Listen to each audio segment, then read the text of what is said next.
What is going on, folks? You are listening to the second installment of many of the Turnpike Titans podcast. I'm joined, as always, by my two co-hosts, Vinny and Jarrett. Fellas, I'm at a complete loss for words here, and I say this every fucking week, but each week this team leaves me at a loss for words. And for someone like me who can't shut the hell up, it's a tough thing to do. So, um, as always, I'll let you guys start. Put your bows on this. Vinny, what are your takeaways from this game that you might not have believed 48 hours ago?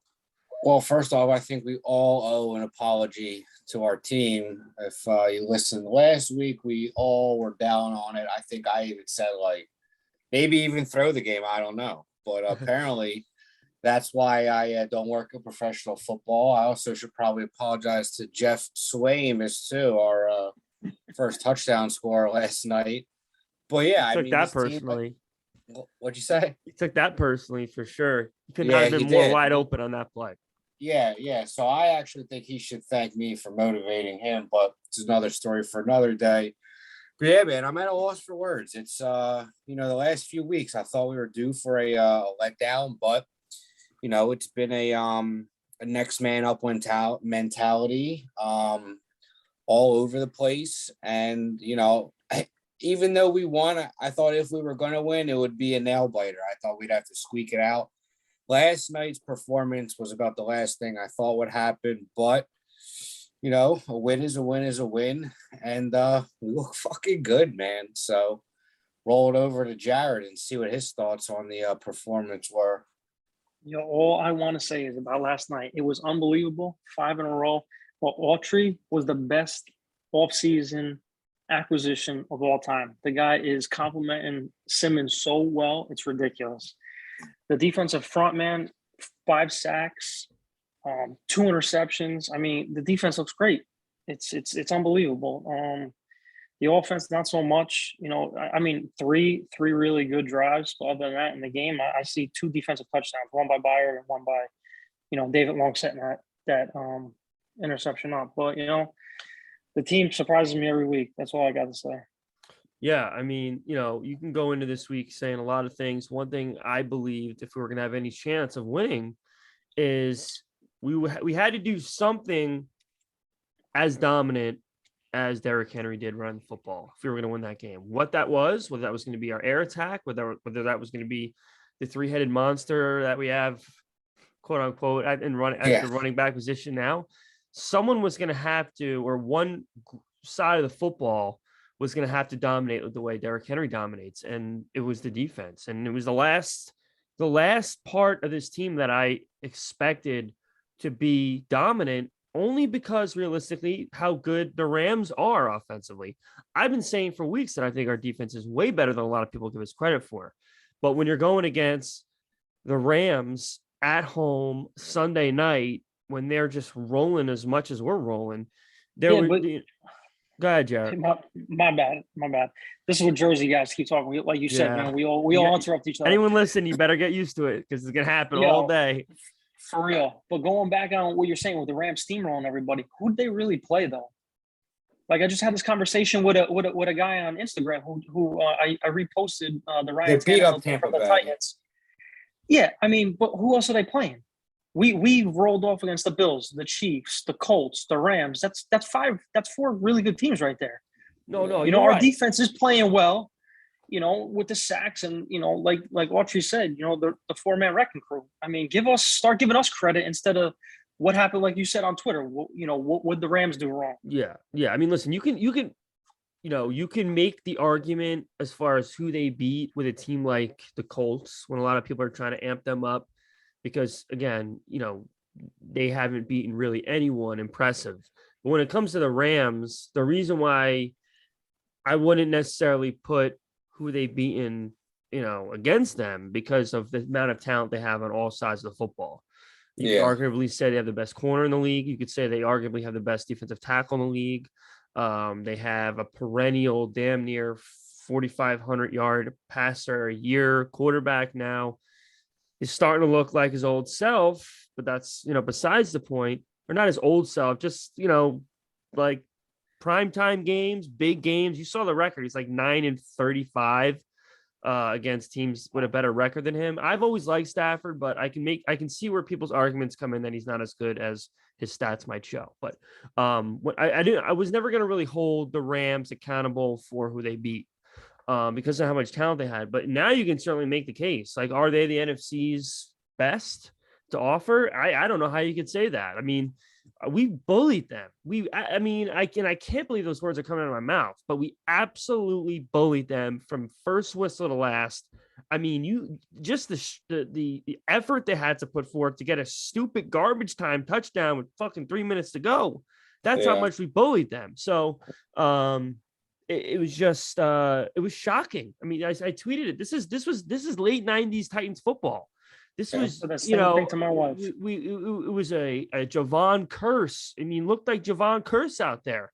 There was a few plays, or Dupree coming around the edge. I was like, holy shit, man.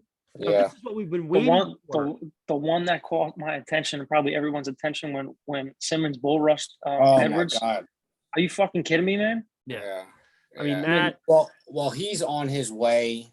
Listen, Aaron Donald might be the best defensive player of all time when it's all said and done, but he's going to be that kind of player. I have full faith that he has gotten better and better each year he's been in the league, and it's only his third year. He is a physical freak, probably one of the strongest players in the league. So I think he's only going to get better. This game reminded me a lot of Sal and I were talking about it earlier before you hopped on. It reminded me a lot of the Baltimore playoff game where we just fucking dominated. There was not one time I thought that we were going to lose the game, or sweat it out. Maybe when it was 21-9 and they were driving, I'm like, fuck, if they score again, now it's a game. We got 8 minutes left. But, I mean, there wasn't any certain point in time where I was like, damn, like, they might fuck this up, or, we just dominated end to end. It was unreal. And, Sal, you said it earlier, our defense doesn't get as much credit. And that's because I feel like we'll let up points, but what a lot of people don't know is they'll make big plays in tough situations. Yeah. You know what I mean? They'll come up with that turnover. They'll come up with that sack. So, they'll rise to the occasion. And I was amazed, man. I couldn't believe it. I couldn't believe it. Yeah. So let's get into some of the specs of the football game. I think the first thing that, the first thing all of us fans noticed about this game, as far as how the events transpired, was the pretty terrible interception by Ryan Tannehill in the first quarter. I know I said about 5 minutes ago that we actually bullied them, which we did, but realistically, you got to be honest with yourself. We bullied them for 3 quarters. From the second quarter to the fourth, it was an absolute bully job. But the first quarter, I mean, we did stop them from scoring a touchdown. They only scored 3 points. But to completely bully someone, you got to be able to produce on the other side of the ball as well. And we did not do that. Ryan Tannehill had a really, really bad interception in the first quarter. But as I said to my dad as we were watching, the one thing I'm never worried about is if Ryan Tannehill throws a bad interception at the beginning of the game, it's not going to phase him at all. No. At all. I mean, the guy's been in almost his 10th year now. It's not going to phase him, or it might be past. What is he? Even more than that, right? Yeah, he's been with us. This is his 3rd year. Well, yeah, it's probably 9 or 10. It's around whatever the case may be. He's a seasoned veteran. So that didn't worry me at all. And I did find out some facts that surprised me today, that this is statistically one of the worst years he's having over the past 6 years. I mean, we're 7-2. So what the hell does that mean? In fact, It kind of made me feel better because I'm like, this guy hasn't even been playing his best football yet. And we're still 7-2. The offense hasn't played its best football yet either. Correct. 100%. So that was the first thing that was a little bit alarming. Like, shit, this guy's starting to throw. So he's already got more picks than he did last year. But he settles down every week. And that's the thing that's the most important, is he might have a rough start, but he's going to settle down and he's going to make very little mistakes after his first one. But what do you walk away with offensively that game, though? Because there are still some question marks about how we're going to continuously produce, because we got gifted by our defense an incredible field position for most of our scoring drives. So, where do you guys think we're going to have to adjust things to try to get more production out of our offense moving forward? The offensive line's got to improve. I know obviously we're riddled with injuries and whatnot, but in that first quarter, I was actually a little worried after the interception. I'm like, wow, this fucking guy's got no time to throw. I don't know what the deal with Lewan is. We were running these quick screens to get the ball out fast, and I thought AP looked tentative. He looked hesitant instead of just hitting the hole. But the kid hasn't played football in a year. I thought as an offense we were up and down, but like Jared said, we haven't played our best offensive ball yet. And I think as the year goes on, Julio stays healthy, builds a chemistry with Tannehill, and if our line gets healthy, we could be really dangerous down the stretch. But I think that offensive line worries me a little bit with our inability to finish games. Saffold has issues with that. Ben Jones has been banged up. Dylan Radnews, I don't know what his deal is. Corey Brewer, I thought under the circumstances kind of played decent, to be honest. But yeah, we need to improve on that line for sure. Jack? I think I'm gonna have to kind of disagree with you on it because Corey Hart. By the way, Lewan is starting to be a problem in my opinion. So we'll get that later in the show with our hero and zeros, hero and villains. You got beef. Yeah, I love him, but he's starting to be a problem and a liability, especially in big games like that. But Bobby Hart came in, he played well. Corey Brewer, I think, came in and played well. The line was decent last night. It was good. The problems are with this offense. It's obviously who you're going to ride with the running backs. Who's going to be the hot hand? My personal opinion, AP, it was his first game back, but I think Foreman was definitely the one who had the giddy up and the burst. He almost broke that one at midfield. You could see how pissed off he was. But give AP a little bit, more time in the offense a little bit. He was running high yesterday. He's going to watch the film,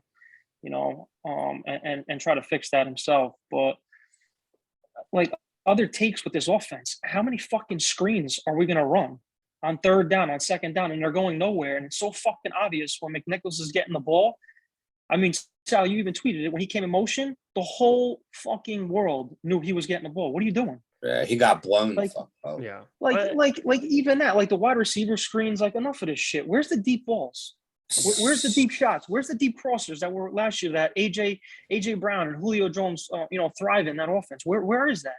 Yeah, we don't have Henry though anymore to utilize that play action, and our line play has been subpar to the point. I don't buy that though. You need an average running game, and then you can get some play action going. That's all you need. He ain't getting the time to throw though. You guys know that, and that's why we're running these quick screens. And I personally think I'd love to give Julio 3 fucking bubble screens a game, because remember that one play on third down?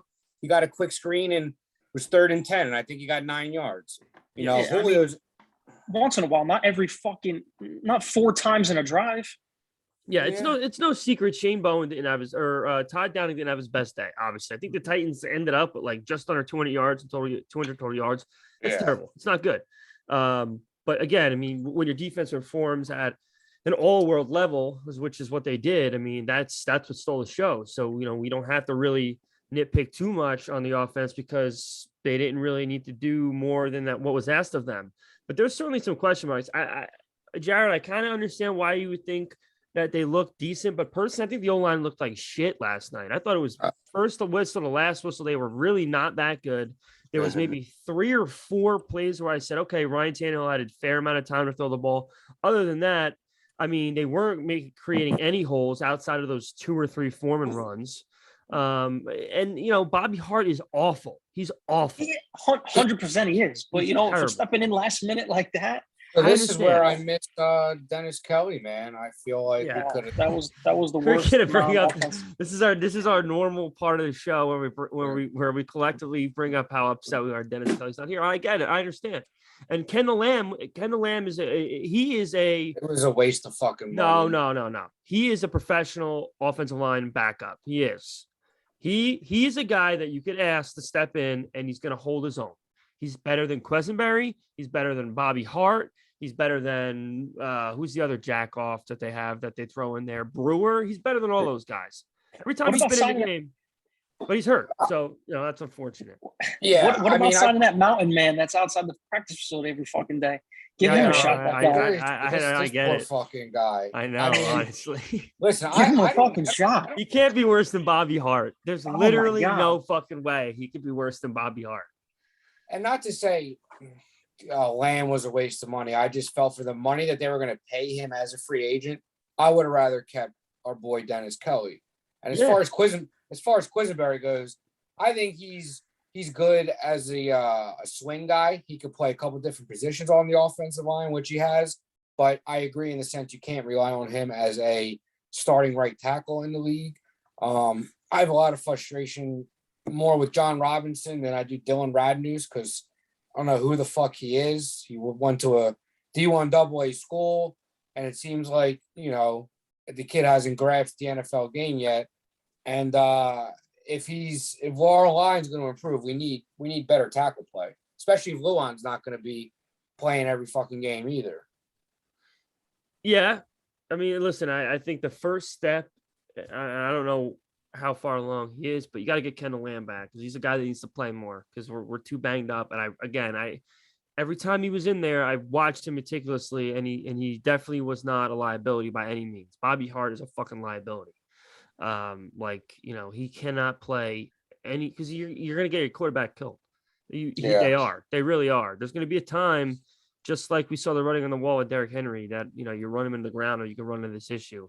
If you continue to let this offensive line be so inconsistent, what I mean by personnel, when you're switching out people every other play because you just don't know what to do with yourselves, it's going to come back to haunt you. And there's been a couple plays already this year where we've all winced because of how bad of a hit Tannehill took, and that needs to be looked at. I don't know what the fuck's going on with Taylor Lewan.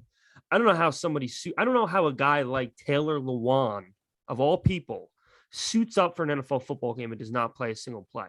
Like, he'd be the last guy in the world I would expect to suit up for a game and not play a single snap. I don't understand. The funny part is that they didn't say anything about it today. It was just that I'm reading now that he was even dressed as an emergency. Play. That's what they said. Yeah. Like, what does that even mean? I'm starting to think, and I hate to say it, and I can see with a guy like him, big personality, he might have a little something going on mentally where he might not be fully recovered from this ACL and he ain't confident in it. And he's gotten banged up since he's been back. So I think it might be a little in the head. My frustrations have stemmed with him for a while now because you look at a guy as talented as him, and when he plays his best, he's a top 5 tackle in the league, no doubt about it. But over the years, he's had a lot of, I like to call them look at me penalties, where he knows he's going to get flagged and he just wants to do fucking stupid. So something stupid where he can get attention, like when he dives into, that's how he got knocked out against Buffalo. He knocked himself out, dove into that pile. I remember opening day 4 or 5 years ago against Oakland. He had a bad penalty where he dove into a pile. He does a lot of dumb shit. That was my only Nashville game so far. Was that game. Yeah, it was against Oakland. And listen, I said it to Sal at the Jets tailgate. It's funny. I've never seen a left tackle that's a prima donna. And he's, a diva left tackle. And let's not tear the guy too much. You know what I mean? Well, I'm a little I feel the same way as Jared is. The tension's mounting with him. He makes a lot of money and we need him. And here's another thing that frustrates me, and it says something about him personally. Why has he been with the team now 6-7 years and not once been elected a captain? To me, your left tackle should be a leader. He should be elected a captain, and he has not been a captain since he's been on the team. And that somewhat telling to me. I know you don't want me to rip into the fucking guy, and I don't know if Taylor Lewan really cares what I have to say about him, but that's No. like you said first week, you're going to get a raw opinion from all of us, and that's how I feel about the dude. I understand, and I'm not saying it like I don't want you to voice your opinion. That's not at all what I meant. I'm just saying he's still been overall speaking a really pretty good player for us.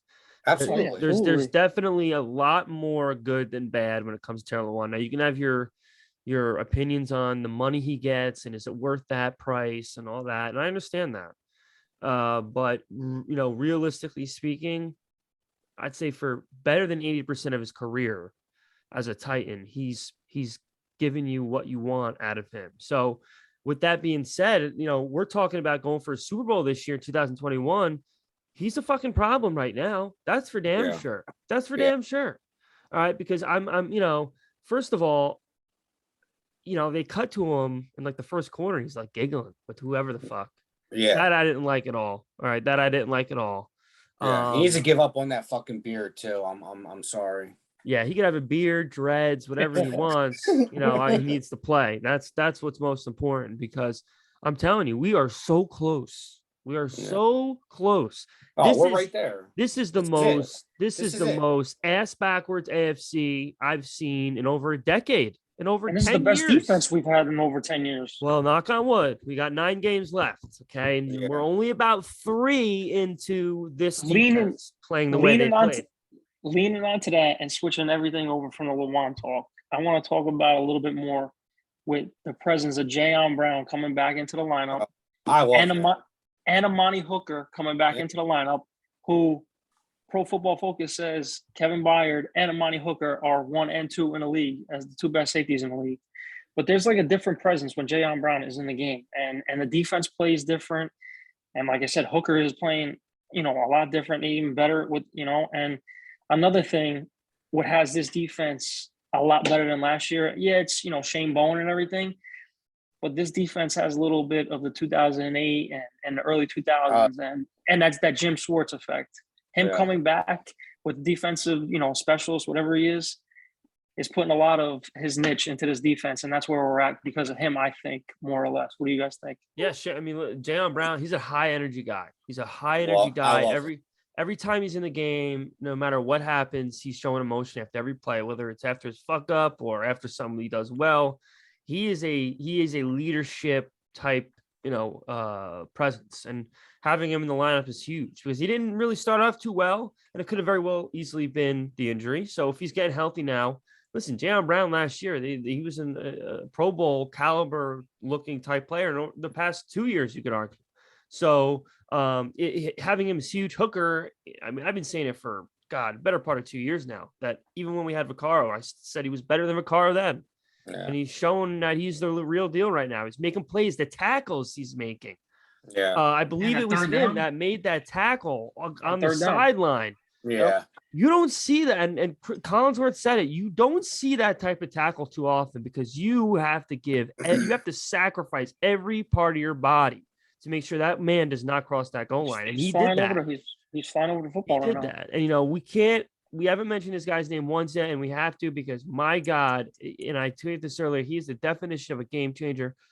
David Long is, if you want to talk about a guy who collectively has the biggest impact defensively on why this team is 7-2, it's hard not to point to either Byard or David Long. Because, of course, Jeffrey Simmons over the past 5 weeks has turned into an all-pro type talent level, but he started slow in the beginning of the year. This guy from first game he's played until now has just been consistently making his presence felt. And again, like I said, I don't know how you can point to anyone more than Byard or him as the main sole reason that we're so successful defensively 9 games in. So, I mean, I'm sure you guys can attest to it. David Long he's a freak athlete. Yeah, we really missed him last year, Al, for sure. We missed him big time last year. And, I think that's why our defense is so good, because you guys want to talk about Hooker and Long and Byard. And I agree with you wholeheartedly. But in the same breath, I could say, well, why have we mentioned Harold Landry or Danico Autry or Bud Dupree? And that's why our defense is fucking disgusting right now, because from top to bottom, I mean, it's just, we're connected on all cylinders, and we don't even have really probably our best cover corner right now in Christian Fulton, who's going to be coming back. Yeah. Shout out Chris Jackson too last night. Hell him too. Gotta give it up to Chris Jackson. I have to. He played very well, and more. I know. I said it the other week. People think he's a few good starts away from being Hall of Famer, but I can understand kind of now why people are comfortable with him. And there's people saying that we should dump Jenkins once Fulton comes back. I wouldn't go that far. No. We'll go that we need far. all the depth we can fucking get, Yeah, absolutely. Listen, all this experience that these guys that wouldn't usually be getting are getting is going to pay dividends in the playoffs if we need them. You Take the know, words right out of my mouth. yeah, the fucking, not to, like you said, praise them, but the Mabins, the Jacksons, if push comes to shove and we need them, you know, at least they're getting some fucking experience now. You know, so, you know, like you guys talked about Hooker and Bayard, you know, and Simmons. I mean, we can go on because I want to talk about how fucking long Robinson's going to wait to pay Landry, because we're going to have to fucking start a GoFundMe to afford this guy, because it's unfucking real.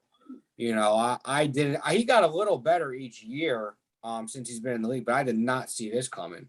And let's keep in mind too, Bud Dupree's still getting healthy. You know what I mean? Like when he really has his legs under him in the winter months, you know, we're gonna be a fucking problem, dude. And everyone that wins a Super Bowl, you gotta look at that fucking, as important as the secondary and the linebacking core is, you gotta build from the inside out. And this defensive line is as good as we've seen in I can't tell you how long. It's one of the best in football right now, and they're all complimenting each other really well. Like Yep.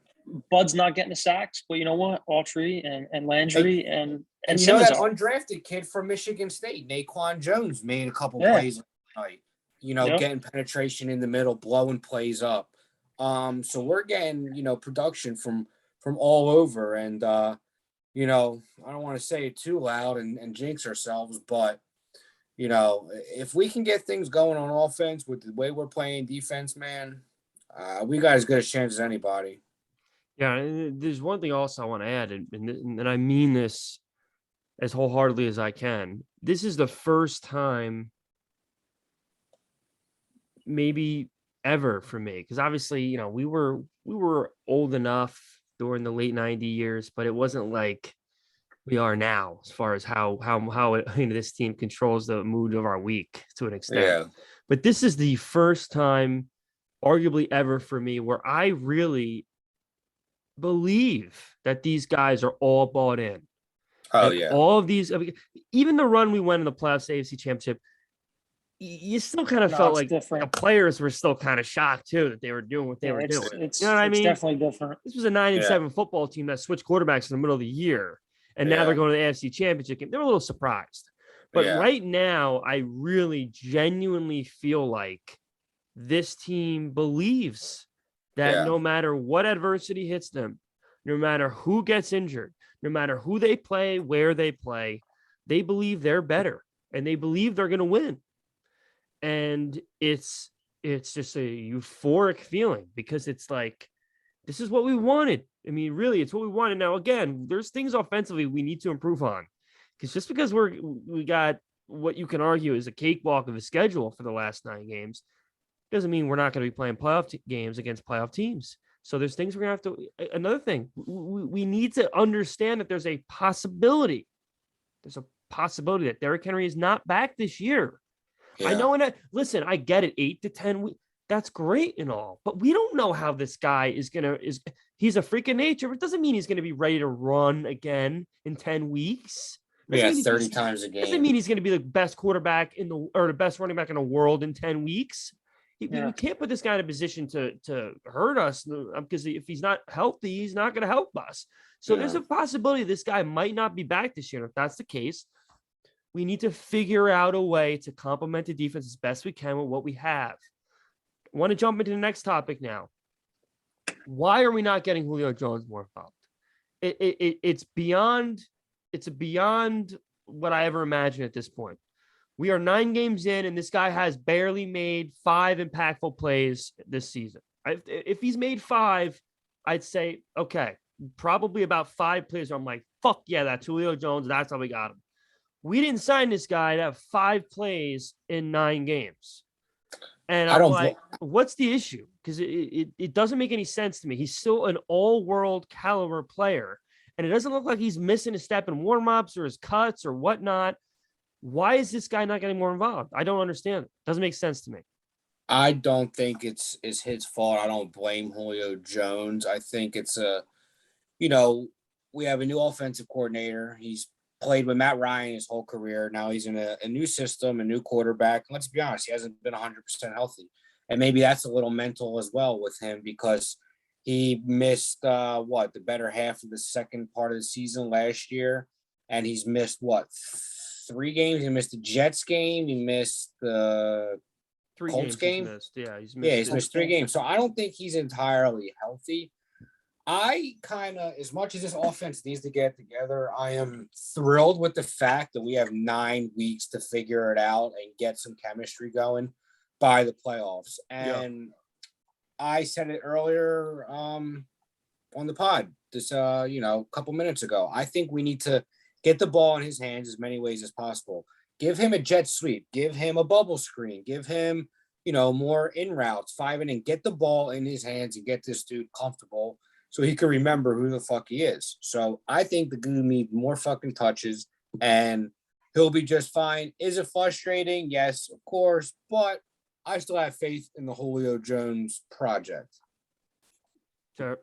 I wrote it down on my phone and I had all the red exclamation marks when I was talking about this for today. Julio Jones needs more touches. I don't understand, like we were talking about before, the crosses, where are they? They thrive on catching the ball and running with it.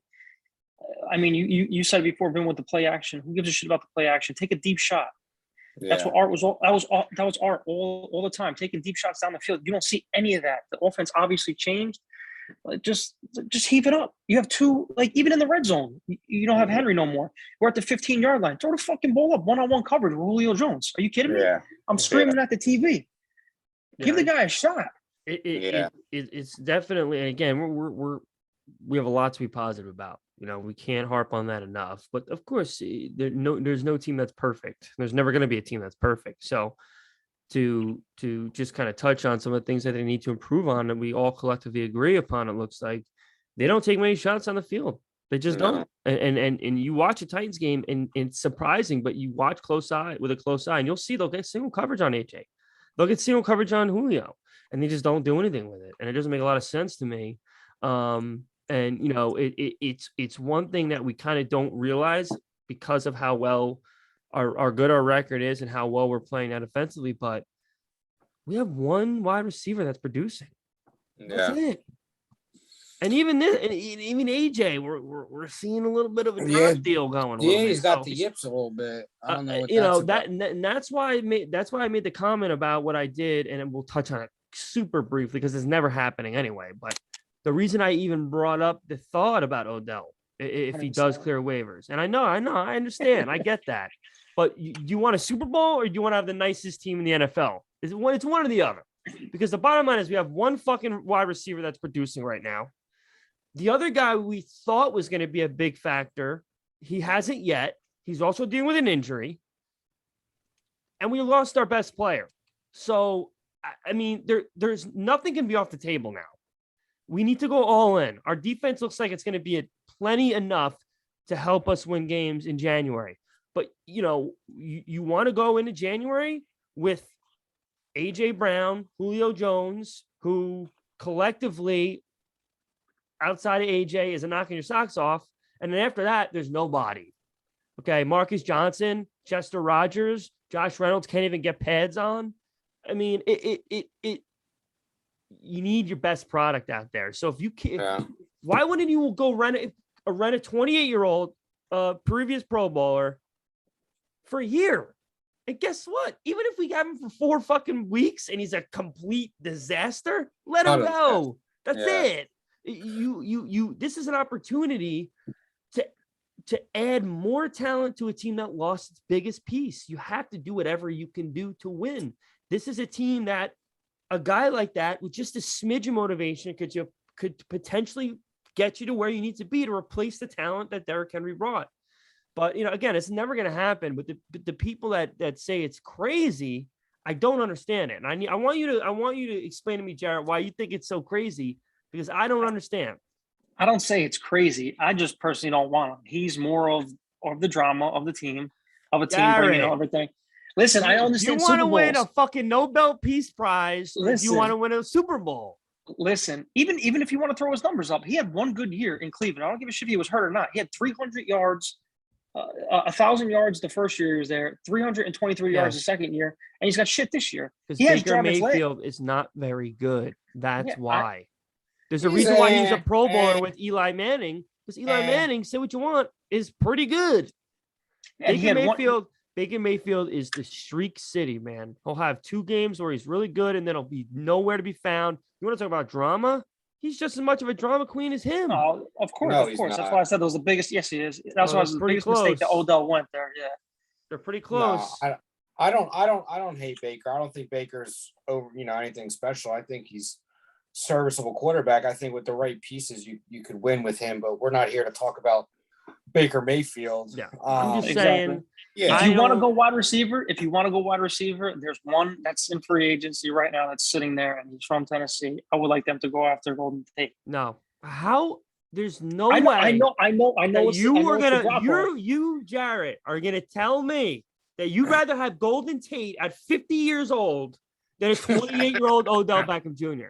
There's no Listen, way I'm allowing that. That you do not mean that. And if you mean that, I'm gonna be very upset. I don't give a shit if Odell Beckham comes into the locker room first day with a fucking Speedo on and he asks Jeffrey Simmons to shit on him. I don't give a shit if he did that. You want to win a Super Bowl and you lost your best player, the best running back in the world, and you have an opportunity for nothing to get a guy who is very good. Forget whatever his stats might be over the past 2 years. He's 28 and he's still very, very good at catching footballs. Why wouldn't you do it? It just makes so much sense because guess sign him. what? Go ahead. Sign him, but like from this point on, it's not going to be on anybody else but Todd Downing, because he has 2 fucking studs on either side of him right now, and he's doing jack shit. Well, You know, AJ's dropping some passes. He's got to get that worked out. Can't blame Downing for that because he dropped two first downs last night. two huge ones. So I'm not worried about that. I mean, AJ Brown, like I said it after it happened. He always makes up for it. You can argue he really didn't. He had a nice big catch in the 4th quarter, but it was like right in his chest, so it's nothing that was out of the ordinary for him. But he's gonna be fine. He's gonna win us some games. Let's not get carried away either. We played the Rams this week without Derrick Henry, with all the drama, who was running the ball. Let's see moving forward 2-3 weeks down the line how this offense really starts clicking, because we just beat one of the best teams in the league, and that defense is tough. Of course. So I mean, let's see what happens. And when your front 4 is giving you offense possessions on the other team's 15-yard line, I mean, you're going to win a lot of football games. You are. And you got Brett Kern fucking pinning them deep at the 5. Yeah. I don't think there's ever been a fan base that loves a punter the way we love Brett Kern. How you not? He's amazing. He's the best. But he's the best in the to world. touch on my opinion on Odell, I understand both of your guys' perspectives. I hear you, Sal. He's a low risk, high reward. If we only have to pay him less than $1 million, there's no risk. 7 million. But go ahead. 7 million. Well, low risk, high reward is a figure of speech there. You get what I'm saying? But Fuck with you. I know. But like you said, if he comes in and he's causing fucking drama and you fucking cut him. But then I understand where Jared's coming in, because do you want to let that fucking diva, for lack of a better term, head case, whatever you want to call him, come into the locker room and fuck with an offense that doesn't even have continuity within itself right now with the pieces we have, let alone try and integrate him in and keep him happy? Do I think we'll sign him? I put our chances at less than 10%. Would I be mad if I woke up and I saw 10 text messages of fucking Odell gifts? No, I wouldn't be mad at all, But I think personally, and to touch on this, and he's making plays in Detroit, I would have liked to have kept Khalif Raymond. He made some big catches for us in the last couple of years. That catch in the Baltimore game in the playoffs, that touchdown. He's played well with Detroit. He can stretch the field. But yeah, I agree. I don't have any faith in, and I like the Josh Reynolds sign. I thought he could have been a solid receiver for us, but I don't know what his deal is. Chester Rogers, Marcus Johnson, I don't know. Westbrook Akina is growing on me, but Makes big catches. I would have liked to have seen them maybe claim Deshaun Jackson just to have a downfield threat, stretch the field out a little bit. But I agree, we should have, maybe made a move at the deadline or kept some people in free agency, but that's, neither here nor there. And I'm not that worried about it yet, because like I said, we have 9 weeks to figure it out. And listen, I'll save everyone the hassle. it's cool to have conversations. We're not picking anyone up. No. We're not getting Deshaun Jackson. We're not getting Odell No. Beckham. We're not getting Golden Tate. We're not getting anyone. And we could argue till we're blue in the face about whether they should or shouldn't. They're not gonna, because that's just not really John Robinson's MO. It took every ounce of every fiber of his being to convince himself to go get Desmond King last year, and it didn't even really work out. So, it is what it is. I'm not upset about it. You still have Julio Jones. You still have AJ Brown. Julio Jones hasn't even begin to produce yet. So if he could just start producing 50% more than he is now, I mean, Jesus Christ, you're looking to make up a big chunk of Derrick Henry, just giving us 50% more of Julio Jones. So we'll have to see how that transpires. But it's all on the line, man. It's all on the line. We could talk, like you said, we're blowing our face about all of our weapons, but until our line, that's why we struggled to move the ball down the field, throwing it, and why we struggled to run the ball. Yeah. Our line is not there yet, and I don't give a fuck who you add. Maybe Henry could fucking work on that upper body while he's fucking hurt and come back and play left tackle for us, because I don't care how many weapons we have until that line gets right. We're going to continue to be sputtery on offense. Well, there's a reason to be optimistic about that. I think Nate Davis is going to be back much sooner than later. I think Lewan, I think this week, him sitting this entire week is. We need more info on that. We need more info on that. I need to know what's going on with Lewan. The guy's going to have no physical pressure on his knee or whatever is bothering him for 2 weeks. You got to imagine that he's probably going to be fine if he suited up last night, that he will play next week. Now, we don't know for sure, but that would be my estimate. And like I said, Kendall Lamb, he should be ready to go sooner than later, I believe. These are guys that have been out a couple weeks now, so you got to think that's going to be getting better. We're going to start getting healthier. We got to see how this injury report comes out. There's some question marks. David Long got banged up at the end. That's the biggest news of all. Yeah, what's the word on that? Haven't heard anything. Yet. I've heard multiple people asking about it. Yeah, I mean, he walked off the field. He had his arm around someone. though. He had his arm around someone. So we'll definitely keep David Long in our prayers. But outside of that, I think we came out of that game relatively healthy, which is great. Which is more important than anything. Realistically, was our health. More than the game, almost, in a way, because it was an NFC game. We really need to get out of that game healthy. That was. We were talking about that last week too, with the banged up, how we came out of the Colts game and then coming all the way across country on prime time against another tough team. How we were going to respond and how was the health of the guys. But knock on wood, everyone's good. And Fulton, I was saying it earlier, Jared, before you hopped on. Me and Sal were talking. I said I think all three of us owe the team an apology. Because I think I even said, I don't want to throw the game, but, I'm not going to be surprised if we get the fucking break speed off of us. So, good for them. Another player I want to give a shout out to, and I know Sal doesn't like his nickname, but Fat Randy, man. 4 on extra points. Yeah. Making some big fucking kicks. Something that it's been such a fucking annoying inconvenience for us the last couple of years. And, like Vrabel said the other week in that post game, he found the home here. So good for him. I know they were only extra points, but, now that they're 33 yards, they're regular kicks. So, the more he makes them, the more confident he feels, fuck it. I feel like we figured it out for now. Yeah. I mean, it's a blessing. Kicking's been an issue for this team for half a decade now. So, to have a guy you can actually depend on, it's game changing. It really is, and you can only hope that he can maintain this level of skill and confidence into the later weeks and in January. But let's hope he doesn't have to make those kind of pressure kicks, because we're beating the brakes off of teams defensively. So let's wrap this up now with our last takes. What are our expectations for next week? You got a Trevor Siemian led New Orleans Saints team coming into Nissan Stadium.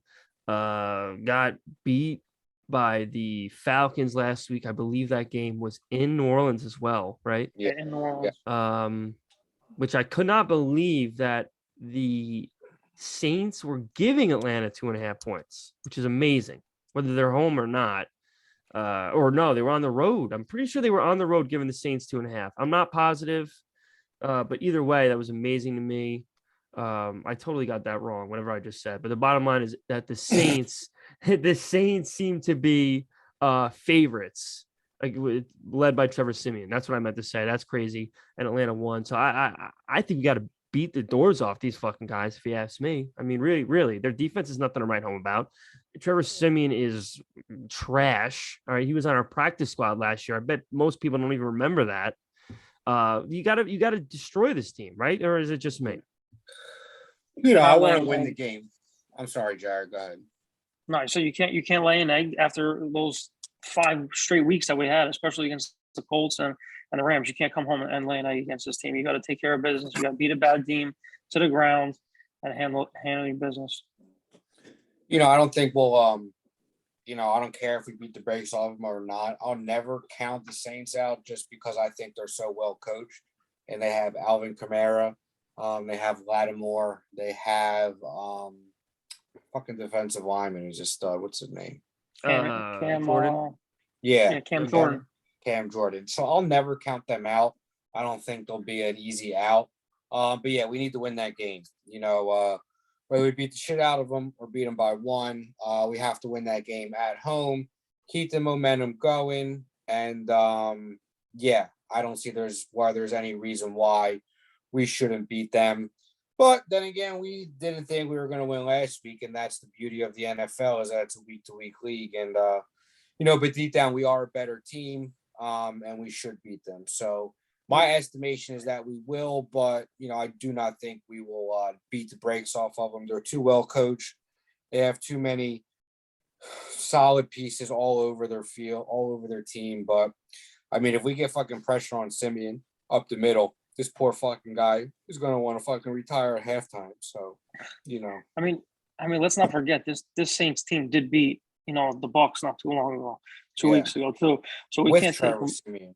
Yeah, we can't take them lightly. Did they really? Sure. Yeah. Siemian beat the Bucks. Siemian came in and played very poised when James. Oh, that's right, because Winston got hurt in the middle of that game. That's right. Yeah, so we can't take this game lightly. But the one thing that has to come out of this game is an offense that has rhythm. We can't go 3-and-out and a touchdown drive.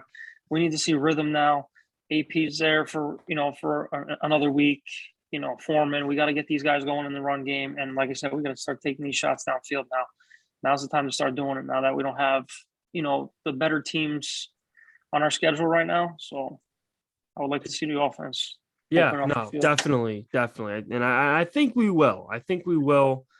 Again, there's variables in this last game that if they went our favor, which most times they would, you might have saw a different offensive production. If AJ didn't drop those couple balls, we did have a nice, really long, 7-minute drive in the second half. I don't remember if it was the third quarter or the fourth quarter, but we had a nice lengthy drive.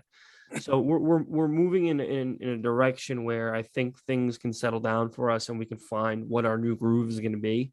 But this is a game you have to win. You have to win this game. It needs to be treated just as important as the last 4 or the last 5. Because, and I said this earlier, anyone who doesn't believe that this number 1 seed is not ours for the taking is out of their minds. They are. This schedule is cupcake. It really is. Yeah. The toughest game, realistically, with a slim argument for Pittsburgh, is New England. Outside of that, Pittsburgh doesn't scare me. The Dolphins now, oh my God. Yeah. The Niners, joke. We got to play Houston twice. We got to play the Jacksonville home. I mean, come on. We should have a fucking bye, and we should have home field advantage throughout the entire playoffs. Because guess what? That helps your chances of getting Derrick Henry back. If you have a week not having to play. Yeah. So, it everything needs to start clicking, and it is. And I don't believe we're just a team getting hot. I believe we are a team that is motivated, well coached, at least at the head position right now. I think offensively coordinated wise, we need to get a little better, but we'll find our rhythm. We got 3 backs that we need to figure that out, and we will. The line will get figured out. Like I said, we got 9 weeks to get in a groove, and I got faith. I got faith. We got veteran pieces, veteran leaders. Absolutely. Like you said, we're very well coached. I believe in Vrabel keeping us focused, and that's why we haven't had a letdown week. Let's face it. When your team has a letdown week, it's because you let your team lose focus, and that falls on your head coach.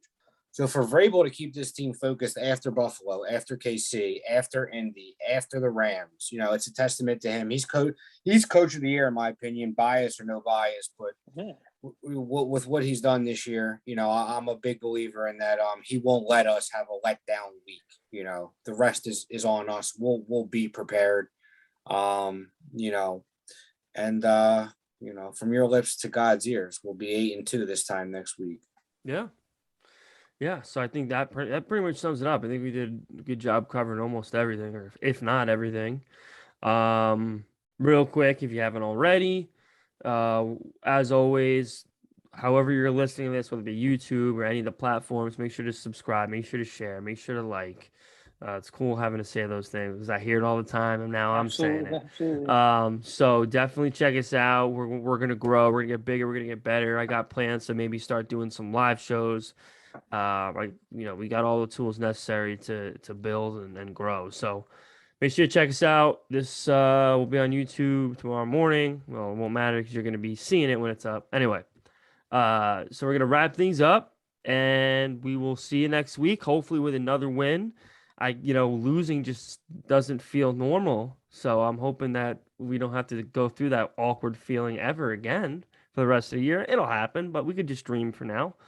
And that's it, fellas. So anything else to add before we close out? Yeah, stop letting fucking Keyshawn Johnson, Stephen A. Smith get to you, Sal. Yeah. All right, we got to be bigger. We got to be Jesus, bigger. We got to be bigger than them. Stephen A. backtracked a little bit this week. Yeah, he's a joke. Well, yeah, but the problem with Keyshawn is he's a football guy. That's the problem. He's a football guy. Whether he has knowledge or not, he played over 10 years in the NFL. He should have Super more Bowl. knowledge than to realize that a team won 5 games in a row. 4 out of the 5 were playoff teams. 1 game's on the road, 1 game's prime time, and nobody's pulling away in the AFC. It's just an ignorant, asinine statement. You can make an argument that they're not. They're going to regress and come back to earth at some point. But to say right now on November 8th that nobody's pulling away in the AFC is just stupid. It's absolutely stupid, especially after a dominating performance like that. I mean, it's just stupid. So that I couldn't let go. But Stephen A. and fucking Chris Broussard and Nick Long Dick Nose Right, all those idiots. I can't say, I don't let those guys get to me because they talk out of their ass. So I know that you're Italian though, and your cholesterol and blood pressure probably runs a little higher naturally. We don't need you throwing the scoff in week 9 over Keyshawn Johnson. Yeah, so I listen, I've been a lot better, realistically. Anyone who's followed me over a long span of time. Couple of years ago, it didn't matter if you had a YouTube channel with 1 subscriber or you were Stephen A. Smith. You came at my football team, I came back at you, but with notoriety, with communication and with relationships grown, I had to learn to really simmer it down, and I've been doing a lot better. And I go to therapists every couple weeks. Nice. No, I'm just kidding. I don't do that, but. Lord knows I wouldn't be the first or last Italian to need a therapist, but all right, fellas, let's wrap this up. We'll be back next week, and as always, tighten up. Tighten up, brothers. Take it easy. All right, peace out.